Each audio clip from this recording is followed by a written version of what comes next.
Sound medicine, forest bathing, sound healing, ancestral healing activation, all of these things might be foreign to you. If your soul feels tired, your mind feels really loud, and your nervous system is hanging on by a thread, I encourage you to keep listening because in this episode, we are going to get into the kind of healing that just doesn't come from the hustle, forcing, or overthinking your way through it.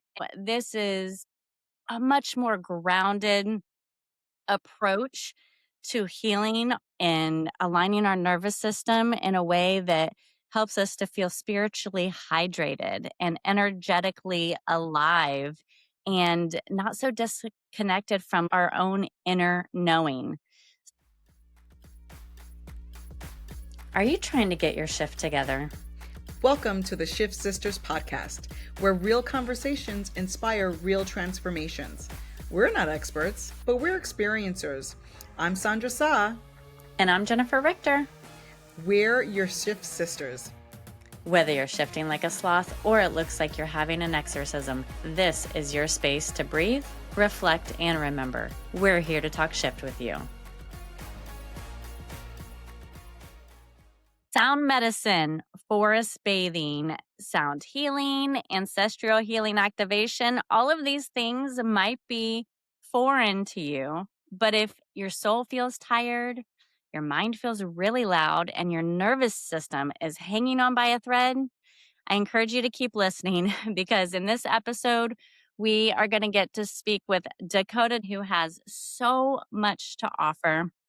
We're diving into the kind of healing that just doesn't come from the hustle, forcing, or overthinking your way through it. And, this isn't just like a simple, what did they call those? Those positive affirmations that you can just talk your way Right. through. This is a much more grounded approach to healing and aligning our nervous system in a way that helps us to feel spiritually hydrated and energetically alive and not so disconnected from like our own inner knowing. So, we are so happy to have you here today, Dakota. Welcome. Thank you so much for having me. I'm excited for this conversation. Awesome. Well, we are classifying you as a shift whisperer because shift whispers are the ones that use their expertise to help us through our life shifts that we are experiencing. And we're all about really just the tools and resources to get us through this as gracefully as possible and come out better on the other side. And for our shifties, a little bit about Dakota. He's a vibrational alchemist, a musician, meditation teacher, yoga instructor, and sound therapy practitioner, all in the South Florida area. Well worth the drive because I do it. Mm. And he's guiding others into deeper connections through sound, movement, and meditation. And he uses a number of things like singing bowls, crystal pyramids, Native American flutes, and some very like unique instruments that I have no clue about because I don't have music in my world other than Spotify. So he'll share with us a little bit about that. But I initially met Dakota when I did a weekend retreat at Gratitude Garden Farms. And I've had sound bowl experiences before. I've done yoga. I've done meditation. I've done ayahuasca retreats. But Dakota's just experience was so moving and special. We were in one of those domes, so Mm. the sound obviously just circulates through there very easily. And I was just expecting someone to play the bowls. And he sings and uses all these instruments that I promise you, you feel in all of your cells. And it was so moving, and I didn't want it to end, and I loved when I would go to bed at night and I would dream because I would actually hear his music in my dreams. Wow. And so months later, like almost a whole year, I seen that he was offering a walking silent meditation sound bowl experience. And I packed everybody up. I'm like, let's get in the car. We're driving 3 hours to the other coast and we are doing this because I feel like what he offers is very rare. It's not something you're going to find on every corner. And he took us to this beautiful, was it a state park or just a nature preserve? I can't remember. Yeah, like a nature preserve Okay. run by the county. Okay. So it was a beautiful, peaceful space. And we all met. We walked in just a little ways and he found a spot and we gathered in a circle and we did like a standing meditation. And I'm in nature all the time. So I'm like, this isn't going to be anything too new. It's just going to be my vibe. And he walks you through this meditation to literally connect with nature in a way you have never done before. Uh, And it put me in such a blissful space. Then you walk silently for 45 minutes to get to the spot where you're going to have your sound bath. And because of the space he puts you in initially, you don't you're not focused on the energy of anybody else. You're literally only sensing everything around you, not cars, right? Not planes. You're hearing every crunch of a leaf or the way the trees speak to you or the wind blows or the birds. And it is so immersive. It gives me chills just thinking about it every time. And then you go to the space and everybody lays out their blankets and he does a sound bath with all of these instruments. And to say you go to another planet is yeah. an understatement. You are really exploring parts of yourself that do feel otherworldly because we have so many distractions. And so I'm just so excited to get into all of this and to talk about how you even got into this and I don't know, it takes my breath away. So, Sandra, let's start with the shift forecast so I can shut up and you can just take over. Oh, I'm so just hearing all of that, Dakota. I am so excited to jump in to hear more about your background. As Jennifer mentioned, we also do just some opening rituals to help ground us into our episode. And the first one is kind of our vibe check. And your vibe check can be anything from a color to weather forecast to anything. And I just want to get started because there's just so much vibrationally happening under the surface for me. I just came back from a 4-week trip that rocked my world, and I'm back in my home, and I'm saying to myself, where do I belong? Where should I be? It's bringing up a lot of questions for me, or next steps in my life, and also just putting things into perspective. So there's a lot of gnawing right now of just like, put your attention here, put your attention there. So underneath the surface, lots of energy that's happening, but it's also kind of exciting because it could be the beginnings of something or a change or, the thing that I need. So I guess energetic vibration, gnawingness, all of those things are what I'm feeling at this time. So Jen, how about you? What's your vibe check for today? I'm elated. I just get so nervous, but at the same time intrigued when I'm around Dakota because I don't want to say I don't feel worthy to be in his presence. It's he brings so much depth that I don't know how to swim in the deep end yet, if that Mm. makes sense. But I'm elated to learn and I love his grace for, infancy like me. And so I'm just elated that he's here. How I about you, think you need to Dakota? give yourself more credit than that. Well, I'm Let's glad do a that you're. little reframe. How about you, Dakota? What is your vibe check for today?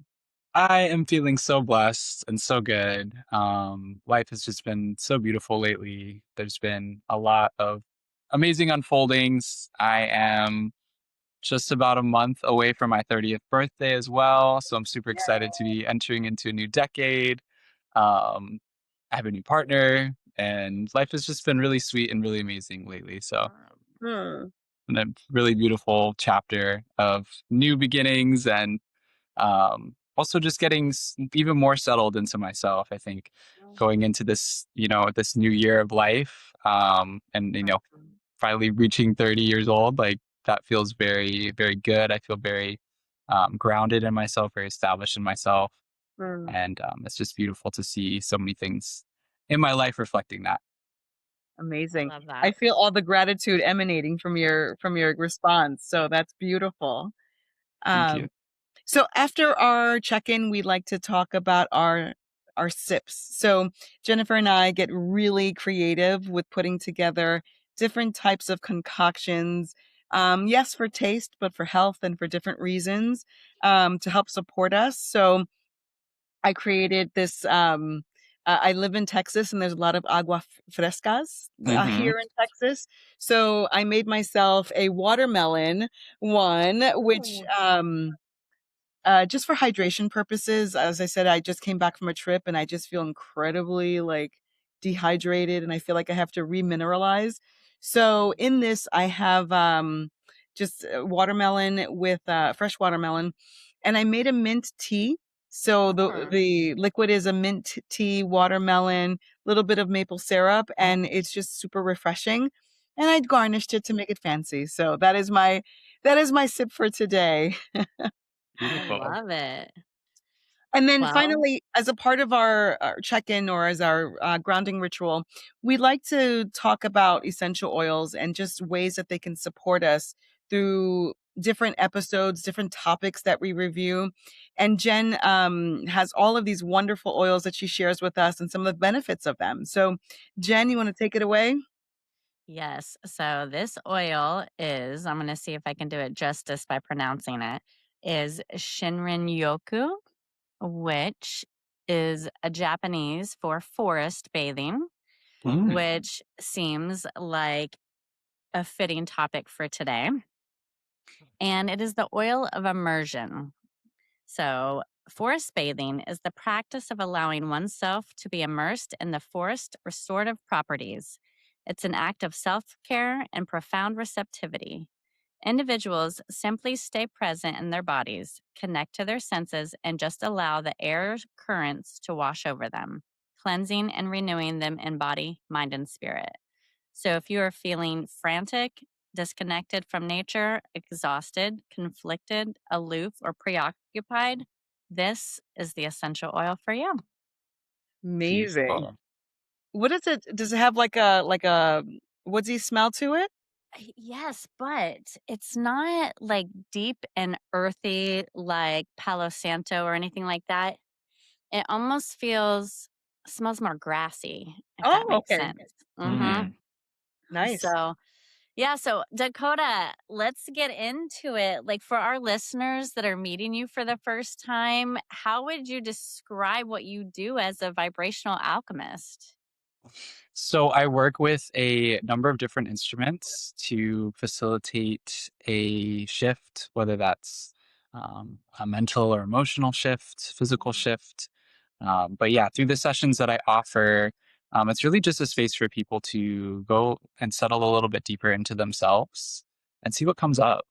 A lot of us in our busy lives, we don't really take much time to just be, Mm, to just sit with ourselves, to kind of step outside of all of the roles that we have to play day to day, and have that time to just really marinate in what is truly present for us here and now. It's mm, very easy to get caught up in the currents of politics or the currents of the state of the world or the currents of even just our interpersonal relationships and some of the things that are happening in our work life or in our friendships or our family. Um, and through the sessions that I offer and through the experiences that I guide, I'm really inviting people into a space of uh, deeper presence. And then, of course, I use my instruments, my vibrational tools to kind of support that experience and uh, give us sort of kind of can create a sonic container, if you will, that can help to facilitate some of the shifts, the alchemy that takes place as we settle more deeply into ourselves. Huh. Do you just thinking about that when we talked about how people are like caught up in, the day to day and politics or whatever that's happening, um, how do you set that stage, right, to help with that kind of grounding? Because certain people may have a hard time just shutting off and Yeah, just, putting off the noise that's in their head. So any thoughts on that? that's a really fantastic question. One of the things I really love about my work, particularly with music and sound therapy, is that music will take you on a journey. It doesn't really take much to become encompassed in a sound, even if it's just the sound of the rain or the ocean or the wind, So mindfulness practices are all about really drawing your awareness to specific things, whether that is, a sound in the space that you're in, or whether that is the beat of your heart, or whether that is just your breath. And so the instruments that I work with in my sessions help to kind of give the mind something to focus on, Hmm. and it becomes much easier to get out of the head and into the heart, into your sense of being, just by way of the sounds that I create. Wow. Yeah, it's so important to when I've done sound work as well, and I remember just in my first session thinking to myself, I'm not going to be able to do this. I'm thinking about my to do list. I'm thinking about what I'm going to cook for dinner and what happened at work. Right. And truly, I was carried by the sound. Right, Yeah. I was like a wave of just okay. Now I'm being uh, lulled and carried and just in a space where I didn't have to be anywhere other than there. Yeah. So it's such a powerful experience if you ever have the opportunity to do so, because a lot of our listeners, this is the first time they ever heard of the even just the phrase of vibrational alchemist, right? Mhm. It's a new concept for some, and having to explain what that feels like and help them understand what they could experience in one of these sessions. Yeah. Yes, if you guys go onto YouTube, which we will link because Dakota will be under our website under the Shift Whisper, you can get his albums because he makes albums, but you can hear on YouTube the sounds, and it's not like any other sound channel that you're going to hit play on. It's spectacular. So Thank you so much. So, Dakota, I'm curious, how did your journey with sounds and meditation and movement and healing, where did that all begin for you? Yeah, so I grew up in a very musical family. Both of my parents are singers. My dad's a multi instrumentalist. They're both songwriters. And so I just grew up in recording studios and band rehearsals and just kind of immersed in a musical environment throughout my whole life. I started playing bass when I was 11. That was my first instrument. Oh, wow. And then I picked up the guitar a couple years later at 13. Around that time as well, 13, I started to explore meditation. When I was little, my parents taught me about conscious breathing very, very early on. And it was a means to kind of help me fall asleep at night. My dad and my mom used to walk us through, depending on who was putting me and my younger brother to bed, they would walk us through a little meditation where they'd say, inhale, relaxation, and exhale tension. Sure. And then we Mm. just kind of focus on that. And before you know it, I'd be drifting off to sleep with no problem. So from a very early age, I was kind of aware of how powerful the breath could be. And so by the time I was, my early teenage years, about 13, I started to experiment with conscious breathing meditation outside of just trying to fall asleep at night. And that kind of took me on a journey, getting more in tune with my intuition, more in tune with nature as well. And then in high school, I started learning about, because I'm like a millennial. I was born in 1996, so I'm right on the cutoff, but I'm right in between millennial and Gen Z. So the next year after me is Gen Z. So I'm technically a micro generation that some people call the zillennials. Mm. So I grew up. I was fortunate enough to grow up without a lot of screens, up Mhm. to a certain point. But by the time I was in high school, we had phones, we had access to the internet, all that kind of stuff. So I kind of have a little bit of the millennial experience, a little bit of the Gen Z experience. I'm like right in that micro generation, right at the final year of the millennial generation. So yeah, growing up and going into high school, I started learning about sacred geometry and numerology, and that really created a powerful shift in myself. I think at the time I was sort of really seeking a connection with God or the universe, or, I kind of had a sense that there was this greater essence, this greater power that exists around us and within us. But I wasn't really sure what my relationship to that was. And Yeah. so as I learned about sacred geometry, I started to kind of dive deep into the mathematics of the universe and how vibration and frequency is the nature of our reality, and how all of those, from the very smallest particles to the very largest celestial bodies, follow these same rhythms. They follow these same patterns. They follow these same number sequences. As I started to learn about that, I kind of deepened my relationship to the divine, to the cosmos, to what I like to call source or spirit. Mhm. And I just kind of understood that we all come from the same source. We all Mm. come from this, divine intelligence that we are interconnected with, and it is, part of life itself.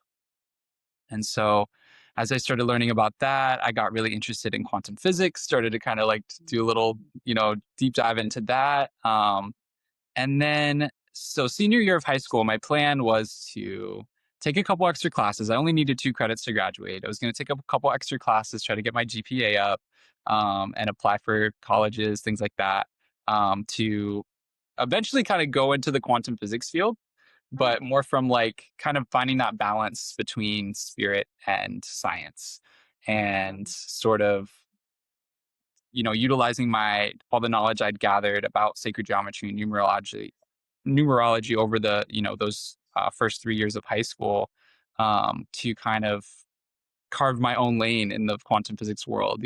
So that was kind of my goal. I go into the first week of my senior year and I'm in all these new classes, and I just get hit with this overwhelming feeling of like, what am I doing? Mm. I was done with school. I had senioritis like crazy, and I was just ready to, I was like, I just didn't feel like I could commit to another 4 to 8 years of Yes. schooling.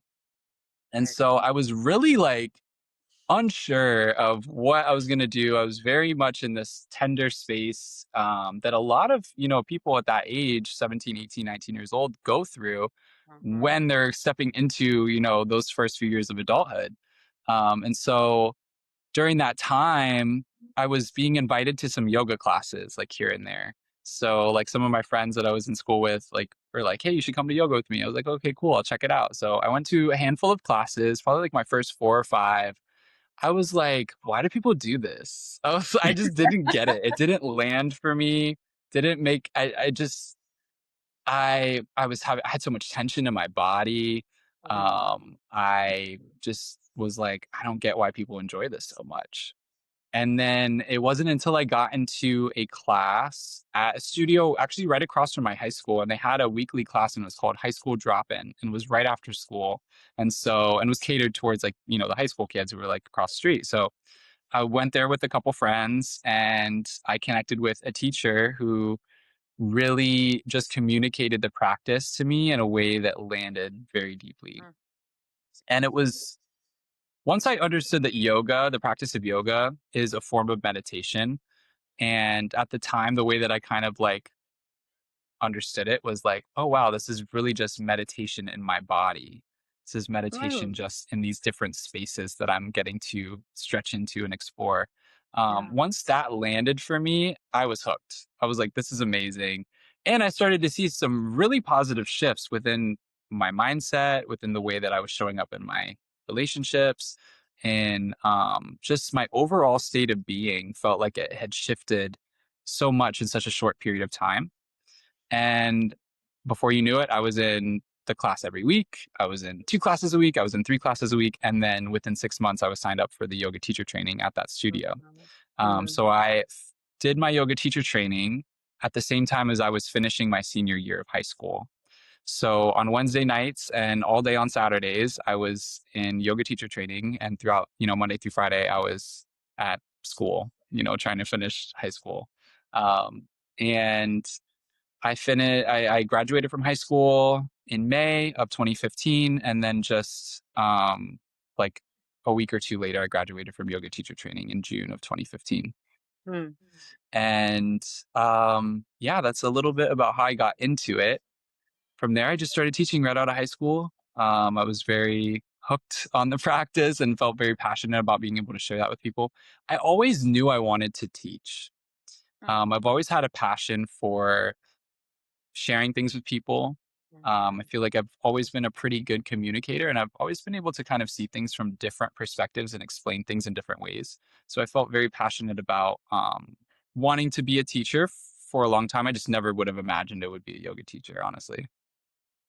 Wow. Isn't it interesting though how we try to follow a path that is logical, Yeah. right? And we're like, well, this is what makes sense in the world that we're in because we are trying to work within the restraints that society gives us. And then when it is not exactly aligned, our soul screams a little bit louder and was like, no, no, follow me over here. Let's try this out instead. And it's so great though that I feel like for you, it's probably natural to see the signs and follow the detour path to the right direction. So many people, I think, though, they just second guess it and they think, oh, I can't do that, or that's ridiculous, or how am I going to make any money with that? But I have found time and time again, when you literally just go with what absolutely feels like perfect, even though it makes 0 sense, the universe takes care of absolutely everything else. I don't know. What about you, Sandra? What do you feel about that? 100%, 100%. And there were so many things that you said, Dakota, that I loved. I love that you had said that yoga was the meditation in your body, because that I've never thought of yoga that way, but it makes total Mhm. sense. And I'm so curious, as a follow-up question, you talked about how, every cell, everything it works on the same vibration or vibrational patterns. Having that knowledge and understanding that, how has that changed you or your practice? How does knowing that uh, change your path? I think it really was just something that greatly empowered me, because Mm, as I walk through the world, I see reflections of myself. As I walk through the world, I see things that are not separate from me. I see things that I'm a part of. mm, And I think as I've grown in my spirituality, as I've grown on my journey and learned more things and gotten more in tune with my ancestral connections, which I'm sure we'll get into a little later, Mhm. I've learned that, from an indigenous perspective, an indigenous worldview, we are all related. And that is true for us as people. That is true for us and the trees. That is true for us and the birds.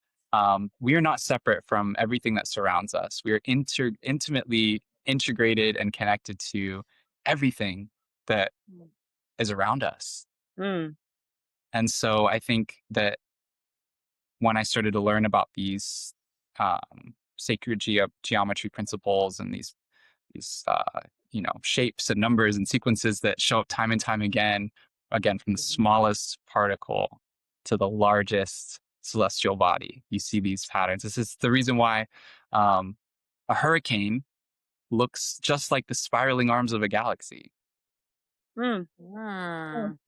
Mm, interesting. and It's that kind of like, spiral is oh, the sorry. same. This okay. That spiral is the same proportions as like a seashell or like a Oh, snail shell. It's the Mhm. same curve. If you measure it, it's the same curve, just on a larger scale. I was going to say with the Fibonacci sequence, Ashton constantly points that out and how it's in so many different things in nature. Or, like, we were discussing the spring equinox and how we technically should have 13 months with 28 days. And if you were to look at the back of a Right. turtle shell represents the 13 months and 28 days. The Is that 13 some moons. of, Yeah. yeah, that's what I meant. I'm sorry. Is No, but that months. some Yeah. of the Yeah. things you're talking about? In terms of, yeah, with sacred The geometry and stuff. connections, the patterns. Yeah, Yeah. totally. Totally. Yeah. All of that Hmm. is totally connected. Did you say Fibonacci? I've never heard. I've That's never an heard of it. Ashton question, girl. I Okay, can't tell you any more than that about it okay. I was because, like, what is this? Ashton, he's like the Sheldon of our house Yes. from Big Bang. And so that would be an Ashton question for deeper clarification. Yeah, Understood. so I can give a little more clarity on that. The Okay. Fibonacci sequence is a sequence of numbers Mhm. that has a clear beginning, but is infinite. It'll go on and on and on forever. Nature doesn't have a clear beginning, right? Oh. We can't really point to a single moment where it all began, right? There's the Big Bang Theory, there's different theories. We don't have a concrete, sort of solid idea of where it all began, right? And Mhm. so there is a ratio. It's known as the golden ratio, Right. and it's called phi. And so phi is 1 to 1 point something something something. So it's like an infinite decimal, right? Mhm. Mhm. But so it's like one, and then the ratio is 1 to this number, right? Which is just a little bit more than one. Um, but because phi is an infinite decibel, it's an infinite, number essentially. Um, Nature having, being in this three-dimensional reality, we have a clear beginning of life, right? Life has a clear beginning and a clear end. And so in order to embody that golden ratio, um, nature uses the Fibonacci sequence, which as it progresses gets closer and closer and closer and closer and closer to that infinite number. Wow. So the Fibonacci sequence is 0 plus 1 is 1. 1 plus 1 is 2. 2 plus 1 is 3. 3 plus 2 is 5. 5 plus 3 is 8. 8 plus 5 is 13, and so on and so on and so on. So you basically add the current number to the last. You start with 0, you add 0 plus 1, 1 plus 1, 2 plus 1, 3 plus 2. You know what I'm saying? It just goes on and on and on. And so when you map this out, it creates a spiral. Oh, okay. And that's the same, again, it's that curve of the spiral is the same curve that you see in like a snail shell or in the spiraling arms of the galaxy or a hurricane. So if you feel like an infant trying to down a steak, don't worry. It's all right, guys. It's all right. You're not alone. I live this type of language all the time in our house because of Ashton. And I might not be able to grasp the full concept all in one, but I still am open to absorbing the information. And I love patterns and sequences and define the connection of things. And I enjoy Ashton teaching and leading me to try to see these things in my own timing as well. And so I encourage anybody that's listening, instead of like tuning out, going, what kind of, information am I supposed to absorb from this? Just let it sit with you because when you have the awareness of this knowledge of the patterns, regardless if you understand the ratios and the terminology, take the pattern recognition and with nature and within your life and everything you're doing, and just be in an observation mode. Right.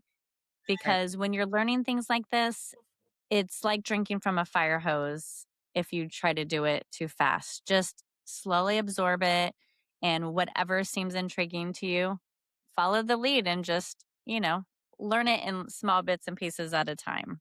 So your awareness and your absorption of the knowledge will grow. I I love love that that. you said that too. Yes. Yeah.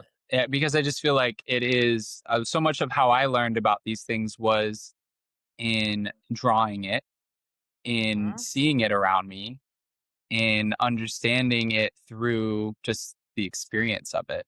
Um, Mhm. and the rest comes over time. It does. And I'm, personally building a curated homeschool curriculum for my daughter for eighth grade to graduation.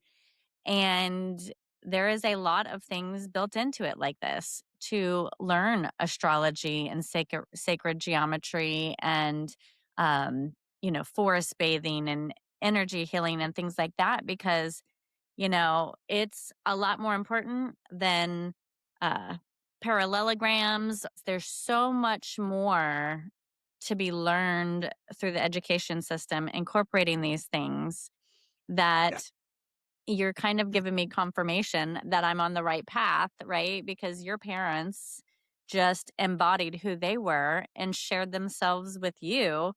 And we do meditation with our kiddos going to bed at night, but the breathing part I've never incorporated. And I love that your parents did that. And I would love to adapt that into our bedtime routine, because breath is ours to control and no one else's. And that's such a powerful or empowering skill to develop. Absolutely. Mm. Yeah, and the interconnectedness of just us and nature as well, like the responsibility of that, and then also the resource in that.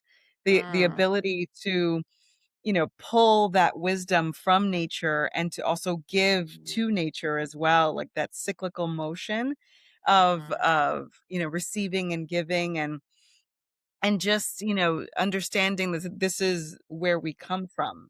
Uh and not being in that space of just the the noise of everything else. So, Mhm. uh, yeah, that's I now I have to go and I feel like I'm going to go out into nature and start like observing, like you were saying, Jen, on Mhm. some of the patterns that I see, just to see, this looks just like this, or and start there because this infant did not know. I've never heard of the Fibonacci scale, so now I'm saying, okay, I need to look into this and learn a little more. So, thanks for bringing that to the conversation.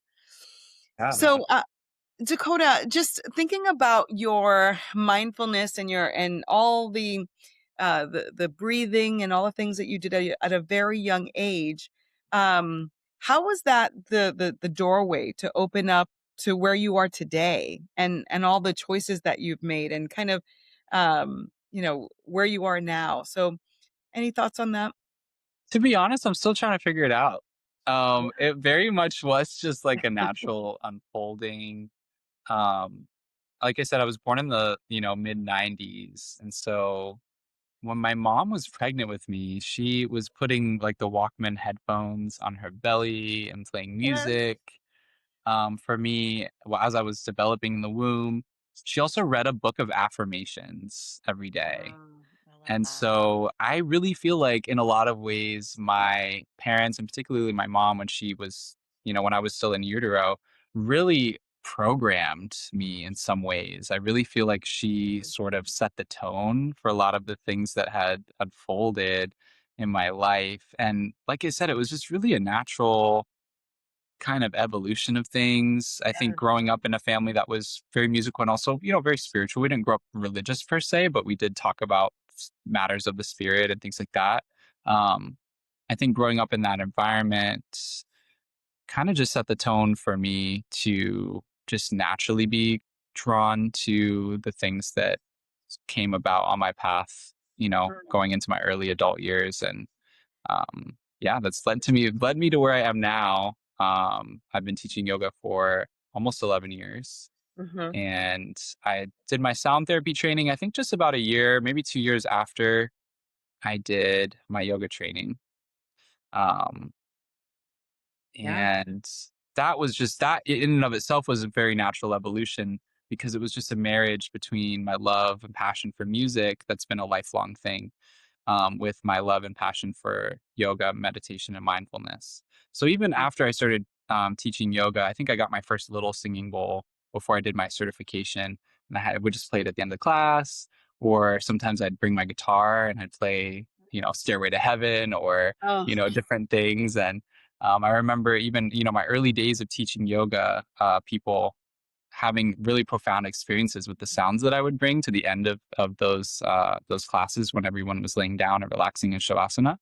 And so I've kind of been doing sound healing alongside of the my yoga journey the whole time, but I got my singing bowls and I started playing my flute and things about a couple years after I did my yoga certification. But I was kind of already weaving some. I was like I said, it was just a really natural evolution. So once I learned about sound healing and learned about the singing bowls and the different instruments that you can work with to create a really profound sonic experience for people, I was very, very drawn to that. And that again just came, kind of was just a really easy plug-in from my background in, being a musician my whole life.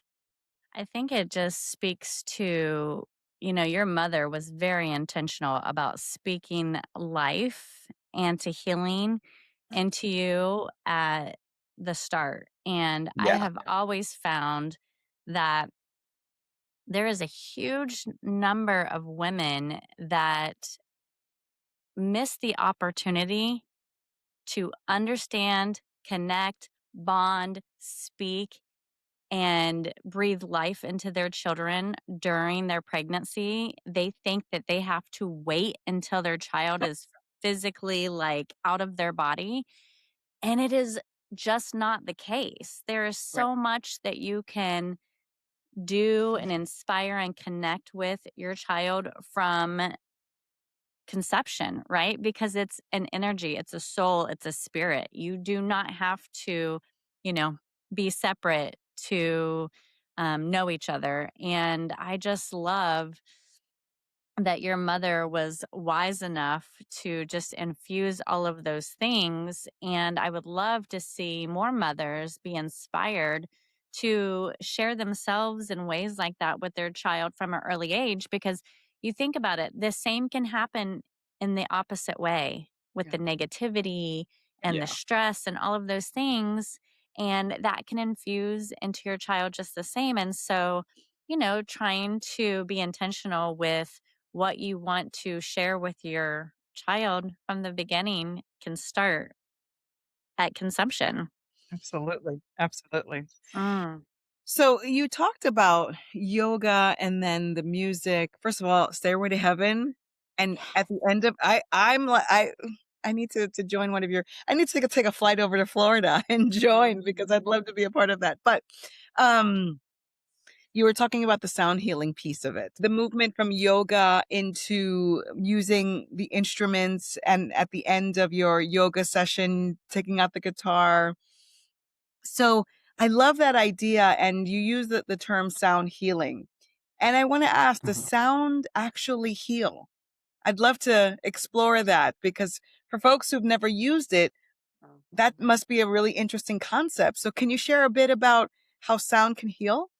Absolutely. So one thing to note is that, using sound as a method for healing, as a method for realigning the nervous system, for bringing the body and the mind back into a state of balance, is an ancient tradition. And it Mm, doesn't belong to any one culture. There are, practices from all over the world that have included sound and music in ceremonies, in rituals, in, healing spaces. So really what this comes back to as well, I kind of touched on it a little bit earlier, is, everything is vibrational in nature. Everything has a certain frequency that it resonates at.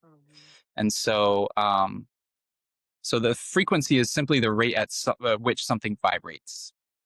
Okay. But everything in the universe is in constant state of vibration. And we learn this in grade school. We talk about solids, liquids, and gases, and how, solids vibrate slower than liquids, liquids vibrate slower than gases.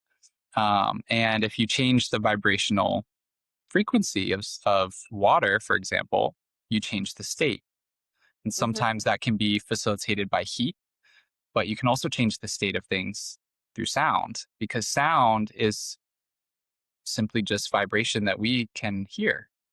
Um, and then, of course, there's all these other vibrations that are all around us that we don't perceive with our Mhm. ears. But sound is really just, but it's the nature of the universe. If you look at the book of Genesis in the Bible, one of the very first lines is, in the beginning there was a word, and the word was God, and so that kind of represents the sound of the universe, the first sound, right? That first expression, that first word, that first vibrational pulse that sort of Hmm. set off everything that we get to experience here. And that's just one example. If you go through any spiritual practice throughout any culture in the world, you'll have some insights on the importance of sound and how that is really tied to the nature of the universe. If you look at the traditions that come from India, whether it's Hinduism or whether it's Sikhism or any of the other ones that are there, they talk about Om, Om Hmm. being the sound of creation, Om being the sound of the universe. And so sound is something that our bodies feel. And I think anybody who's ever been moved by music can attest to that. It doesn't have to be sitting in a room with a bunch of people listening to, the very beautifully relaxing sounds of crystal singing bowls or Native American flutes or drums or whatever. It can literally just be you jamming out in your car Mhm. on your way to where you need to go, or coming back from a moment that was maybe very challenging, Mhm. and feeling that shift that the sound and the music can create in your life. Hmm. Sandra, Hmm. I know you haven't had a lot of time to process it yet, but when you were traveling and having a completely different experience in Portugal, and you mentioned the music and the singing and how emotional it made you, can you share that story with us or maybe some of your thoughts Yeah. around that? So we traveled to Fatima, which is a town in Portugal where Virgin Mary was spotted by three children, and it's a very religious space, beautiful church. It's just a space of I when you walk onto the grounds, you feel the energy, Huh. and it was this collective energy. There was hundreds and hundreds of people there. It's a huge space, but you just felt the collective energy of those that were, I don't know, it was like love. It's hard to describe because I walked onto the grounds and I immediately started tearing up. Mm. And then as I would go closer, and there was a few women singing over kind of the loudspeakers, but in this very soft chant almost. I couldn't, my body reacted. I couldn't hold it back. I couldn't, I just sat there and I received, and I was just super emotional about it. And it's interesting because, I try to be reserved and, make sure. But this was something that was beyond me. And it was the energy, the vibration. I don't know what else to describe it in that space that was just so palpable. And it was one of the highlights of this trip for sure. And realizing the strength and power in that. And it was a collective of people. So everyone is having this experience together, and I'm feeling it even though actively I wasn't chanting or any of that, but it was just something that it really just blew my mind, and I was so moved by that experience.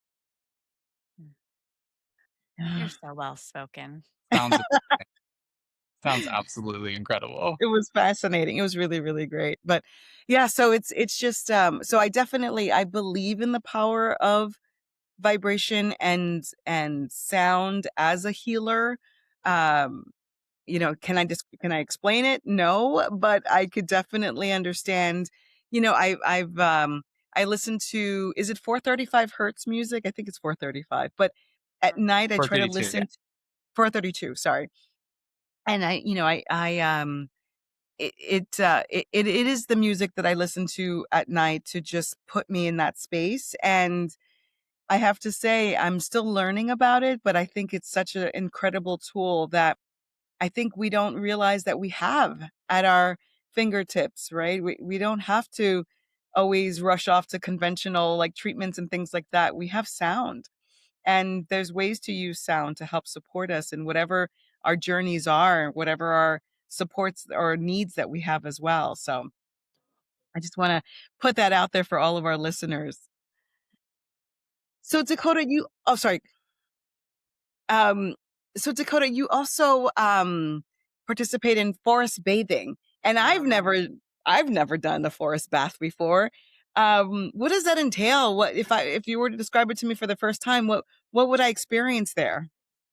So, the guided hikes that I take people on really just help you connect more deeply with the land. And that's the intention behind it anyway. Um, Mm. I think so many of us forget to go outside Yes. and just Yes. like sit under a tree for a little bit. Mhm. And I think that there's some things that are just so inherently human that unfortunately in our current societal experience we have greatly lost touch with. And so, yeah, you can expect to feel realigned within your body, your mind, your nervous system. You can expect to feel more intimately connected to the wind. That's a big thing. More intimately connected to the trees and just the ground beneath your feet. And the guided hikes and sound baths that I guide, um, I'm really inviting you into a deeper sense of presence with each step that you take, with every breath that you welcome into your body, and with all that is happening around you. As we immerse ourselves in these beautiful natural spaces, there's so much to take in. And that's part of why I encourage people to move in silence. So we still communicate from time to time, but it's all just nonverbal so that we can really be present with, the sights and the sounds that are around us. And that just, I mean, it's like a full recharge in a lot of ways. And these are things I just do for myself on my own Mhm. as Yeah. well. Like I'll go on a walk, go get lost in the woods for a while and, find my way back. So that you don't have to when you come on the journey with me, right? Sandra's like, Survival I of the fittest. appreciate that. Yeah. Right. Uh, I'm telling you, it is truly magical, but I would love to learn a little bit more too about like what is actually happening with the nervous system when we're slowing down and engaging with nature. Can you tell us a little bit about that? Yeah. So the nervous system is something that is a part of, it's like integrated into every system in our body. Okay. And it is what kind of is in control of our fight or flight response, if you're Mhm. familiar with that. Mhm. Um, so when you are in a fight or flight response, you are in the sympathetic nervous Mhm. system. And that is basically to keep you safe. It has its role in our lives. And in nature, fight or flight or the sympathetic nervous system would kick on when we were in danger, when we needed to, get to safety, when we needed to maybe fight in order to get to safety, right? So um, on the other end of that spectrum is the parasympathetic nervous system. The parasympathetic nervous system kicks on when you're in a safe space, and it is known as like your rest and digest. So it's when you're relaxing, when, there's nothing threatening you around, and you're able to just kind of settle into your own sense of being. You're able to just relax, let your body and your mind rest, and feel at ease. What happens in our society, because we're not being pressured in the ways that we're physiologically designed to be pressured. So, for example, like when we lived more in tune with the land, we would be, pressured maybe by other animals that, might be potential predators. But we'd also be pressured by, let's say, whether or not we were in a drought, or, whether or not, if we had to go out and hunt something, or if we had to go out and gather some food, like what are the conditions around us that would either be safe for us to go and do that or not safe for us, right? So all of this is like data that our body's taking in at all times. As we've transitioned into a more domesticated experience, um, and we've kind of put ourselves in these boxes and separated ourselves to some extent from nature. You can never truly separate yourself from nature. I do just want to preface that, because we're always going to be interconnected. And as humans, it's just a matter of whether or not we're willing to acknowledge that, whether or not we're willing to be in good relation to that connection or not. But as we've kind of, put ourselves in these structures that are not inherently natural or inherently human, even, they are, you know, very, very methodically designed to uphold certain systems that we function within. For example, capitalism, or, you know, racism, or sexism, patriarchy. All these things are systems that have been designed to kind of lock us into a certain way of being. Mhm. And so, as we're locked into these systems in our current experience in the society, we're not really, we're often triggered to react in more of a sympathetic nervous system kind of way. Like our sympathetic nervous systems are overactive typically day to day. And that's because we're driving around at 60, 70 miles per hour on the highway. We're, moving at speeds we're not supposed to be moving at. And we're constantly kind of in a state of danger. In some regards, obviously I wouldn't say constantly, but I would say we're often, in a state of danger, just by means of, the situations in the world that we're living in currently. And so most of us, and then on top of that, we don't have the frameworks in our society to balance out those experiences with Mm. things that will help us enter into that parasympathetic state, where we're able to truly rest, truly feel at ease, truly digest, and, go into that more easeful state. Um, so felt like I went on a little bit of a tangent there, but yeah. Have you ever had anybody though that actually joined one of your forest bathing meditations that was scared of nature? Like they were like, "Oh my god, there's going to be snakes, or there's going to be spiders and bugs, or I don't have the right shoes," or like, you know, they're brand new to this, but they can feel the calling and they want to try to push themselves past the fear and do it anyways. Like, have you experienced that before? And if so, how did you handle it? I think I've experienced it in more subtle ways. Usually when Mhm. people, voluntarily sign up to come to an event like this, they're not going to be like so outwardly expressive of their concerns or their worries about these things. Um, Mhm. I have experienced it in more subtle ways, and usually, I'll learn more later. Like at the end of the Gotcha. experience, I'll Mhm. get a little download from that person about, what they were feeling, and some of the fears and things that are coming up for them. So it is Right. definitely something that does happen for Hmm. people.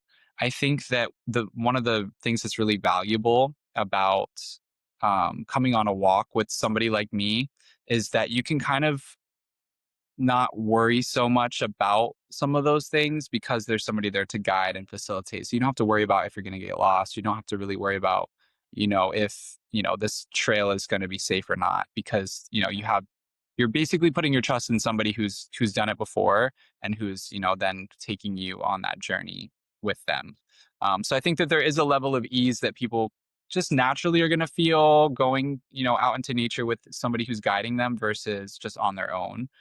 So I think that there's definitely a possibility that a lot of people who come to my events maybe wouldn't necessarily feel comfortable going on an adventure like that on their own, but because it's with me and it's because it's with a group of people, and we're in sort of this safe container, this container that feels more um, sort of controlled in a way.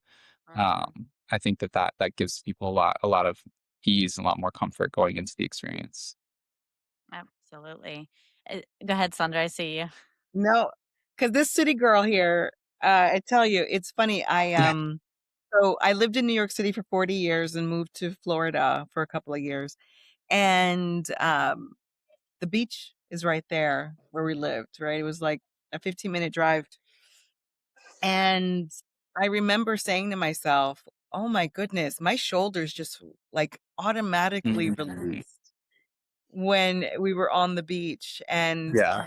um, I'm so drawn to mountains. So when we were in Portugal, we were in this valley and there was mountains, and I was telling Jen before we hopped on this call that it was just there's something I am so connected to mountains and I can't figure out why, and I really can't wait to get into this whole ancestral activation or the healing piece of it because I have such a connection to my indigenous family, and and that's something that it's a deep knowing from, and I've dreamt about this family, and um I don't know, I like communicated with this family, but this is something that, I've experienced since I was a child, right? I would, have these thoughts and dreams and things.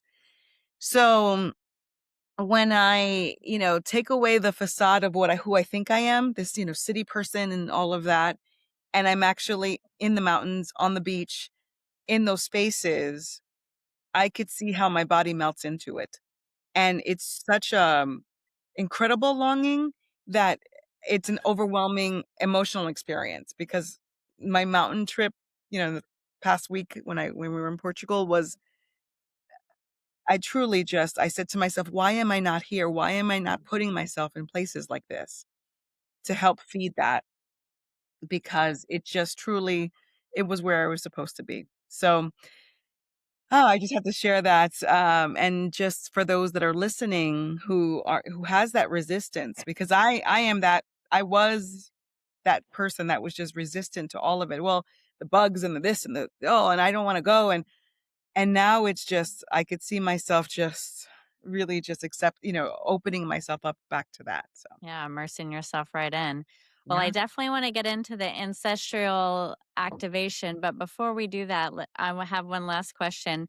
If there's someone listening that wants to practice forest bathing, even on a small scale, but maybe they don't live near a forest or have access to like some big, beautiful, magical space, what would be some small entry level things that you would recommend that they do?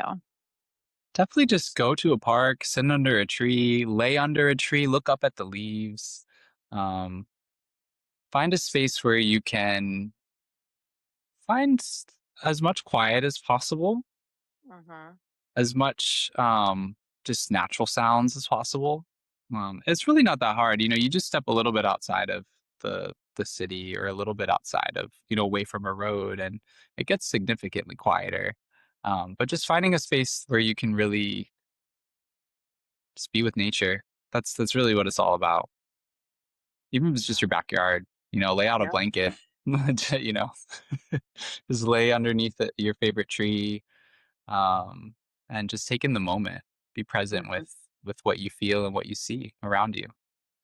Yeah. And if you're in New York City, just go get yourself a little plant and let's start with that. Right. There we Go to Just go. sit Central there with it Park. in your lap. Or Central Park. Yeah, Central Park's amazing. Go to Central Park. Go to Riverside Park. I tell you all the parks, ladies and Or gentlemen. Go out there and make your way go. into upstate. Take a weekend Yes, trip to upstate. I mean, there's some True. amazing trails. There's amazing mountains you can check out. You know, there's amazing things in upstate New York as well.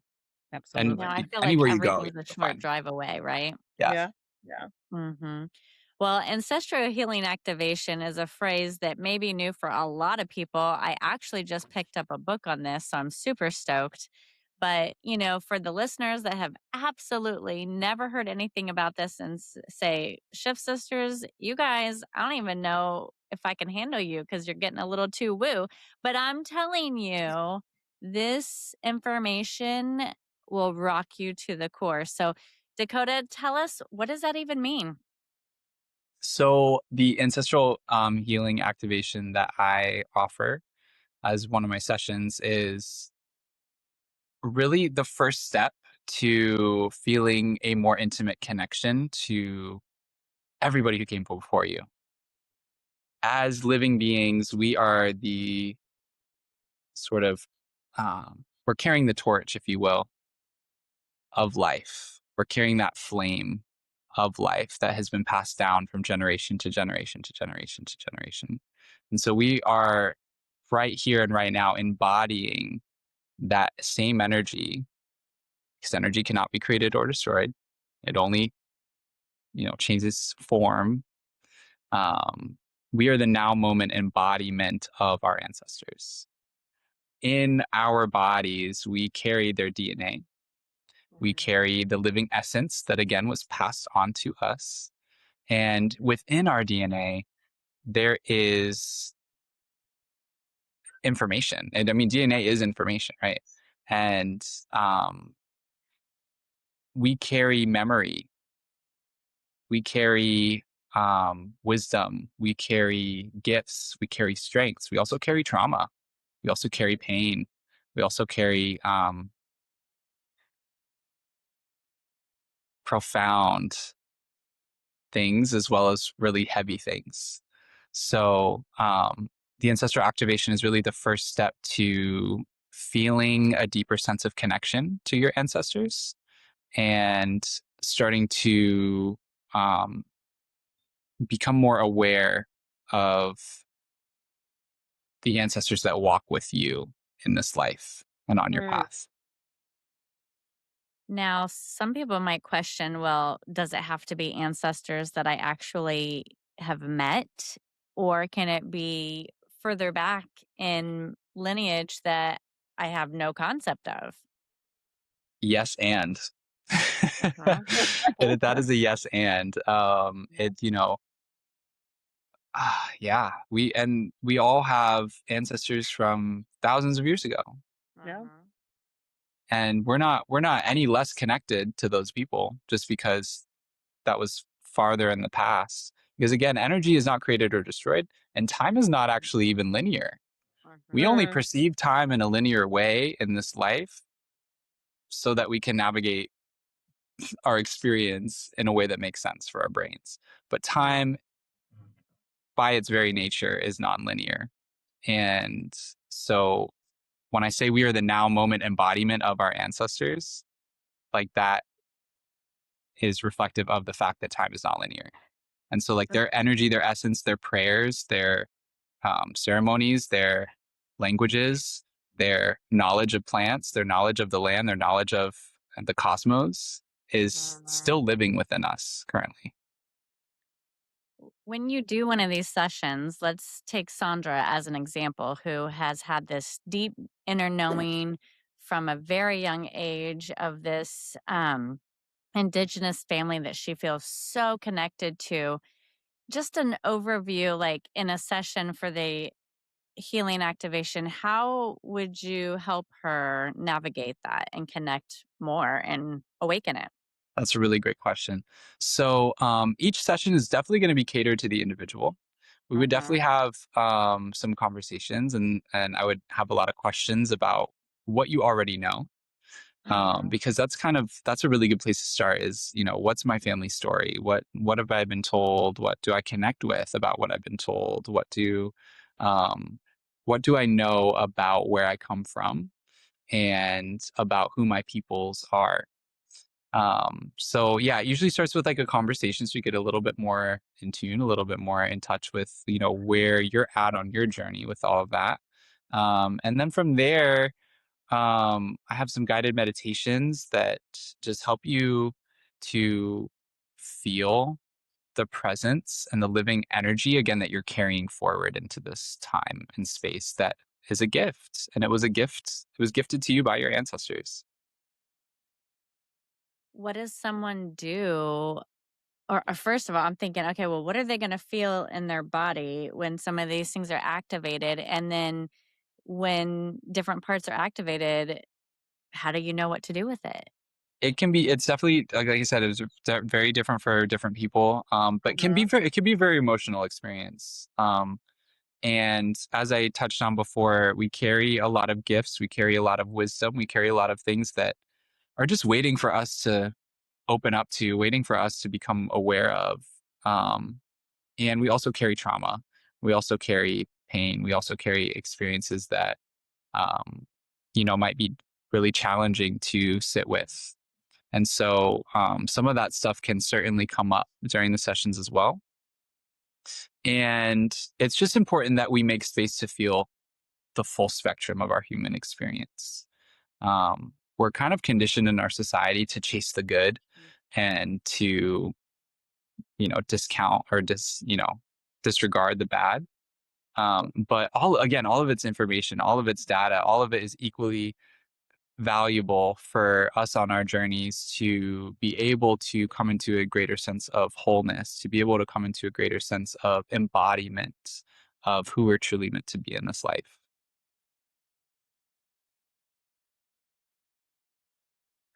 Does Hmm. your ancestral healing help carry the person throughout the whole journey? Like when I think about, um, connecting to my indigenous family, there's like a little bit of a panic Yeah, there Mhm. of I don't know what it's going to unlock, Mhm.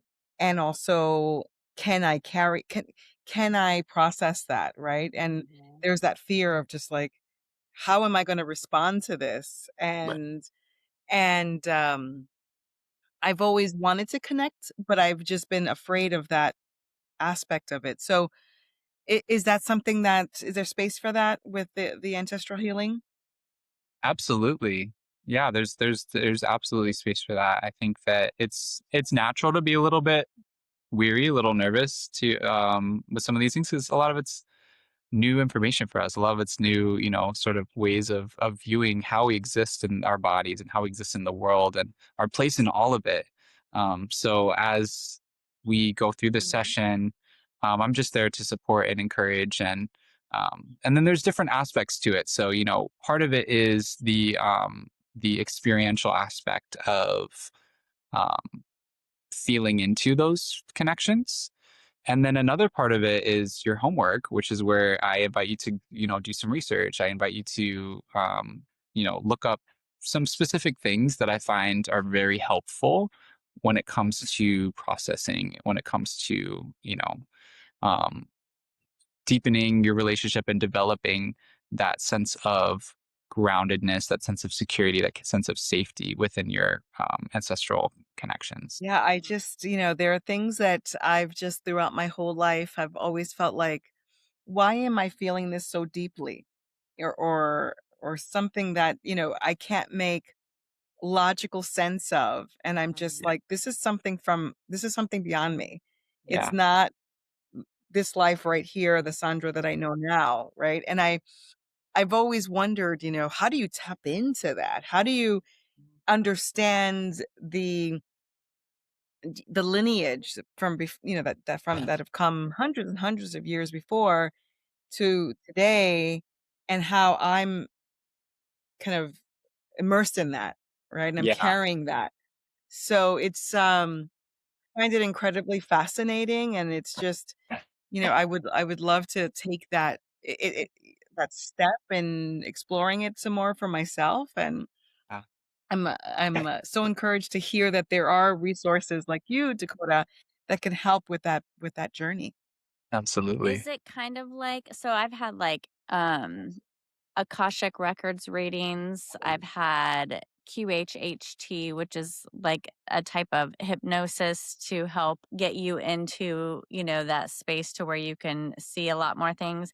Is it, when you do these sessions, is it similar to like a meditation hypnosis thing for someone to be able to access that part that you just verbally walk them through, or do you incorporate music? How do you do this?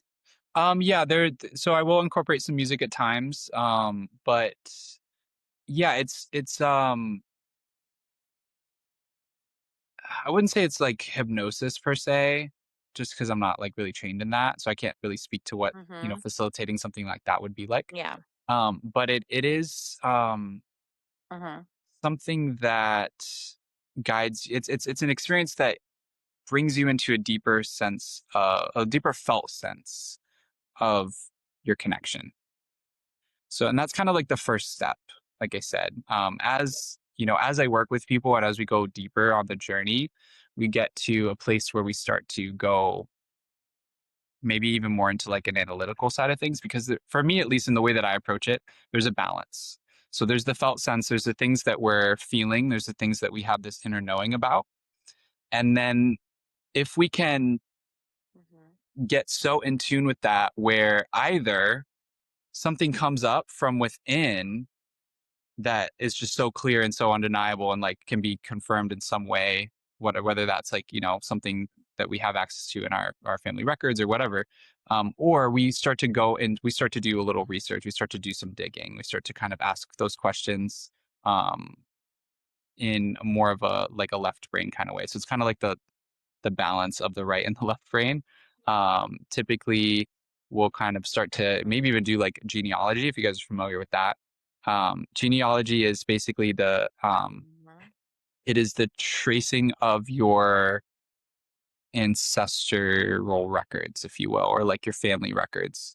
So you kind of like I did this for myself some years back, and I just kind of took all the information that I knew about my grandparents, and then you can do some searches on ancestry.com. You don't even need to do a DNA test. You can find records of your family. If you know birth dates, if you know deaths, if you need to know like places where people were born, things like that. You can actually find a lot of information. I've even found photos that like none of my family's ever seen of some of our distant relatives. Because as you go farther and farther back, you're also um, connecting with ancestors who then have that many more descendants that you're connected to in this life, or like right like that are alive now, if that makes sense. Like Sure. as you go farther and farther back, those people, as their family tree like branches out, where like I'm on one Mhm. side of that, I might have a cousin who's over here that I know nothing about, but they know more about this ancestor and they posted a photo online about that. So there's some really cool resources nowadays with the internet and everything, that we can take advantage of in terms of tracing our Mhm. genealogical records back. Whereas I think in the past, you had to go to the library and dig in these books and these records and yeah, go through a much different process. But nowadays it's a lot easier to confirm things and get more information on things that we're feeling deeply. Yeah. Definitely built out. We've been working on our genealogy for 20 years. And just, Wow. you get like these bursts of energy that you want to focus on it, and you'll like deep dive for 6 months, and then you give it a break for a couple years, and then you go in a little bit more. And, I did discover a lot about myself, which was very eye opening and enlightening. But, things like if your grandmother 15 generations ago got burned at the stake because she was a witch, right? I'm not Right. going to find that in any paperwork or whatnot. And and maybe, her perception of the world was she was just trying to live in the forest to do healing Mhm. medicine Yeah. and protect her peace and have others come to her when they need it, and she would share that part of herself, but it was so foreign to everyone else around her. They seen her as a threat and weird and a witch, so they burned her. And I'm carrying those that defensiveness and the scars or Right. things that she had to go through, but I'm not gonna find that through my genealogy. Right. So, through this, healing activation, it would probably come up, and then I'm assuming there would be, like, a guiding practice of, like, walking me through understanding what this energy that I'm carrying is and what I'm supposed to do with it. Am I supposed to help heal it for that person? Am I supposed Right. to break the cycle? Am I supposed to, I don't know, stand up and have a louder voice in healing people? You know, there's so many different angles with each situation. Is that kind of Absolutely. something that you're seeing? Yeah, for sure. And I think that, like I said, there's always that first step. Mm-hmm. Mhm. Things unfold over time. It's important not to rush the wisdom. It's important not to rush the lessons that are, to be learned, or even to rush your healing, right? Um, but the more that we can draw awareness Mm-hmm. to our own healing, the more that we can draw awareness to the spaces within us that need love and attention and support and presence, the Mm-hmm. the the more that that naturally unfolds, that healing unfolds over time. Yeah. And then, it's pretty profound the ways that um, you start to see the patterns. Because again, Mm-hmm. if you want to think about like the spirals that we talked about earlier, if you want to think Mm-hmm. about us as individuals existing somewhere in that spiral of our ancestral lineage, as you start to open yourself to those connections and that cycle that you're a part of, Mm-hmm. you start to see the patterns around you. You start to see and understand, and there's a shift in the mind and in the body even, um, that is undeniable. And sometimes you'll just know things.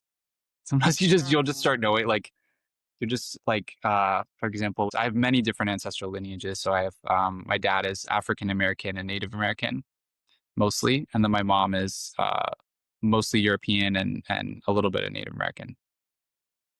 Mm-hmm. And so my dad's family comes from the Carolinas, and we're part Cherokee. And whenever I go there, I have a really, really deep, profound sense of connection to the land. It's hard to explain because it's just so deep and so like intense in some ways. But it almost feels like the land is speaking through my body. Like when I'm there, it's like I'm like Mm. more intuitively open than I usually am.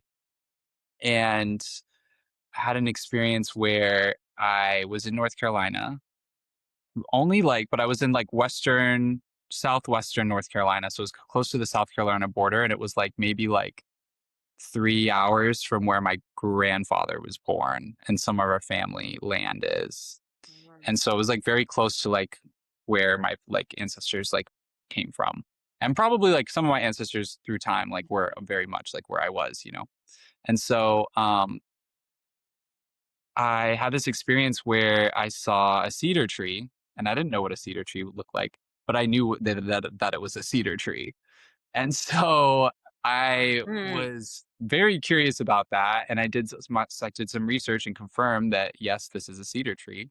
And I also learned that cedar is one of the most important plants, one of the most important medicines for the Cherokee people. And so I just had this kind of knowing without knowing, if you will. Like I had just this really deep sense of awareness of this thing that I had no connection to in this life, but I had these ancestral connections. that go through time. And so when we're thinking about these things as well, you can think of your body as like a blueprint. And within that blueprint, there is certain things that you are kind of attuned to or that are sort of embedded in your DNA.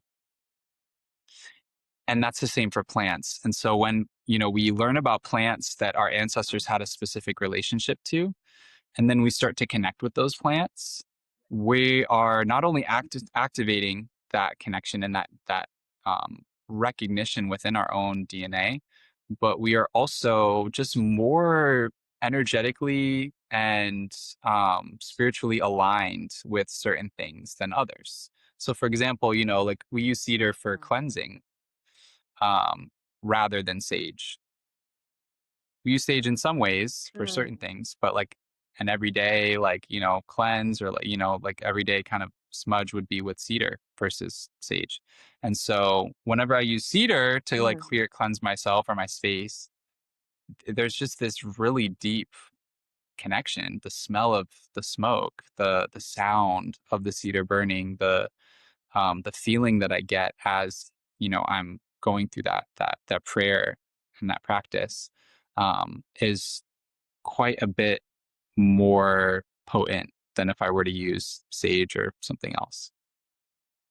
And like we all have those plants that our ancestors have developed those connections with over generations and generations and generations. And now again, our bodies are physically, spiritually, energetically attuned to the physical essences of these different plants that our ancestors worked with. I totally see it. I never understood it prior, um, until we moved back to Florida, and we have an 8-acre property that used to be an animal sanctuary, but it's very, just incredibly full of nature and amazing things that I have immersed myself in. But I realized once I started connecting in whatever way was comfortable for me and whatever way I was called to, um, I too began to almost, I would say, like, I can hear what the plants were saying, right? Because I would have this Yeah. communication. I would say, I'd touch the leaves or the bark or whatever it is, and I would say, oh, like, I wonder what this is. And then I would hear what it was. Yeah. And I'm like, I'm going nuts. So I'm like, I am weird. But then I would go look it up and it's exactly what I heard. And then I'm like, I'm not nuts. And I'm like, how did I hear this? How did I know this? And it Right. kind of answered a question for me that I had had for decades from being in the kitchen and using a ton of different spices. And I would say, how did indigenous people know what was safe to consume and what was dangerous? Did they just wait till someone died and say, oh, don't have that?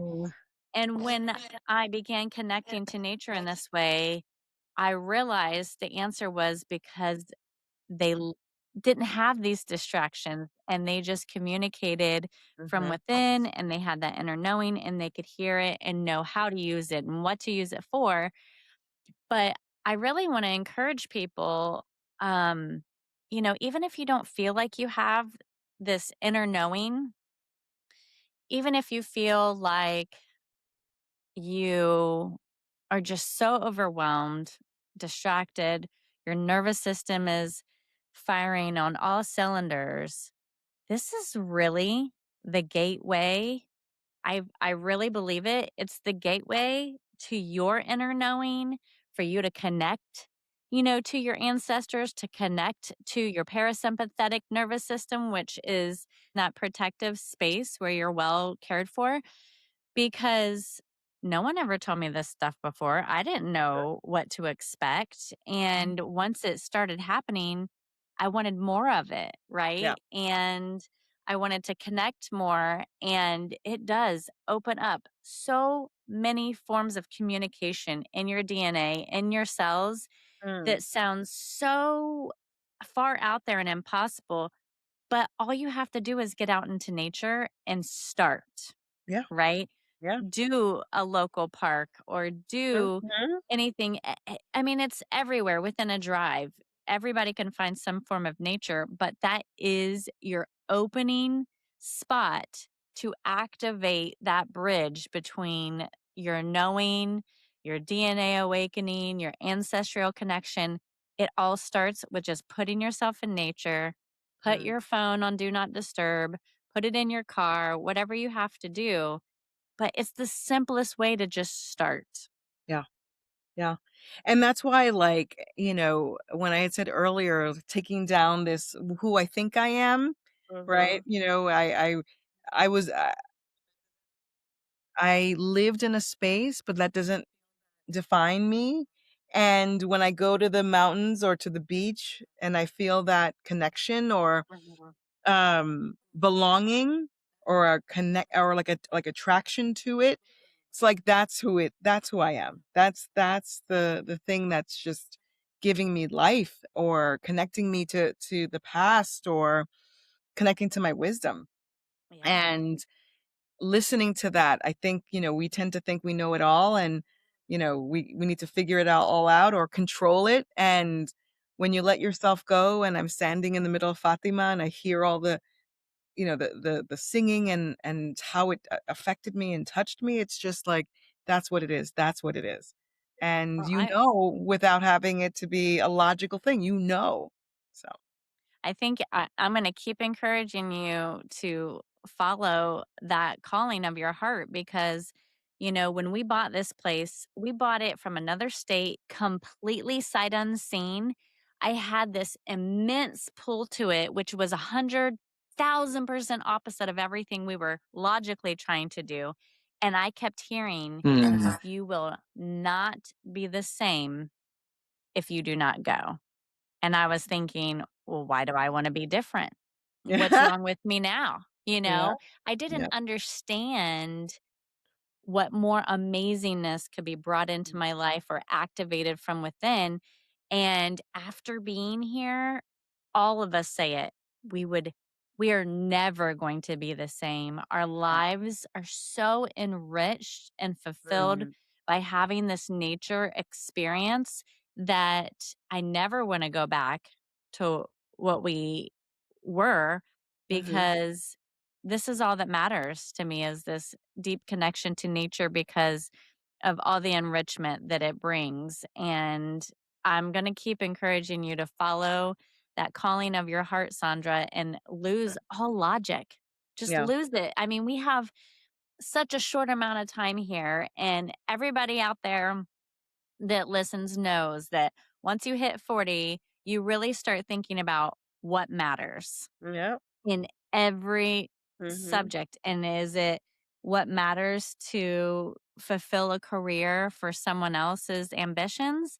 Or is it to walk the streets of a place that literally sets your soul on fire? You know what Mhm. I mean? So, Yeah. Yeah.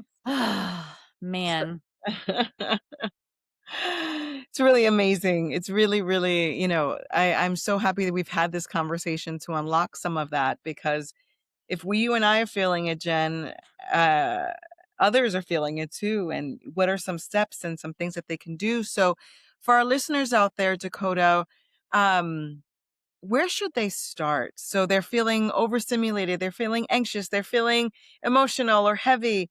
Um, what are some things that you would recommend that they should do today?